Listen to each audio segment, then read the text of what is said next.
ngana bete ki devele loterie deux fois. Oui. Première fois na gana ki visa ya retour. Ani tuni kwa. Uya de toi en tant que kondi coucher na wonote. Na tegele ngo muswai. Na bete deuxième tour na gana visa ya Canada. Na koma na Canada na kikuta conflit sur la Bible. Papa sera mindele na batu windu ba yo. Ba noir ba déclarer. Comment expliquer? Biso no toto ba chrétien, totanga ka Bible. Mais na Bible soko fongolo kuta mindele na. Mindele. Oyoka matche. Mundele. Mundele. Jean. Mundele. Ya Bible sege ebi.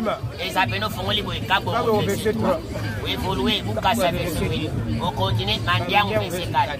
On y est fallu, c'est le bakalza. Waouh, dans la patrouille, papa Zolinga Kaba, l'esprit m'a mis la taille. C'est là, l'esprit m'a mis la taille. Qui compte à Bakongo, l'on est à papa. Fata Baluba Kota, allez, fait Kaba. Et soit capitaine à ton ma pégué soit.